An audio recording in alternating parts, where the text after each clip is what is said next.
B গ্রুপের নিজেদের শেষ ম্যাচে আর কিছুক্ষণ পর শ্রীলঙ্কার মুখোমুখি হবে আফগানিস্তান। এই ম্যাচের ওপর নির্ভর করছে বাংলাদেশের এশিয়া কাপের ভাগ্য। লঙ্কানদের জয় বাঁচাতে পারে টিম টাইগার্সদের স্বপ্ন। ম্যাচ শুরুর আগে দর্শকদের কথা শুনেছেন রঞ্জন শান্ত। মঞ্চটা প্রস্তুত লঙ্কান সাপোর্টাররা, সেই সঙ্গে শ্রীলঙ্কার team.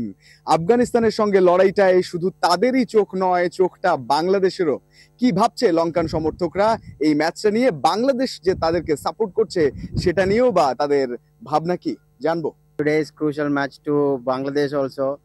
If Sri Lanka win only, they can qualification for the next round for the top 4. That's why they are supporting us. They have to support because they have to qualify for Super 4 because of that they have to support for us only. অনেক বেশি excited Lankan সমর্থকরা, বিশেষ করে আজকে আফগানদের হারিয়ে তারা বাংলাদেশকে সঙ্গে নিয়ে সুপার 4-এ যাবে সেরকমটাই তারা প্রত্যাশা করছে এবং লঙ্কান পতাকা নিয়ে তারা মাঠে এই মুহূর্তে হাজির। What do you think? Bangladesh is also supporting today in Sri Lanka. Extra support?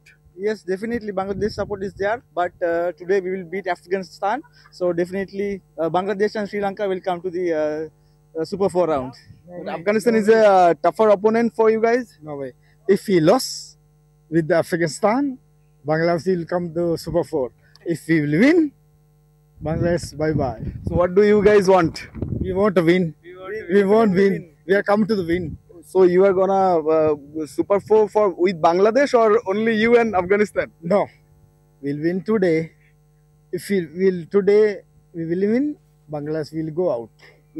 We lost. Bangladesh have a chance. So good luck for you guys and good luck for also Bangladesh. Of course, we'll wish. Thank you. You cannot tell the You know. বাংলাদেশে একমাত্র still থেকে নিয়ে এসেছে emboss করা stainless steel pipe, যা গুণগত মান এবং টেকসই ডিজাইনে অনন্য।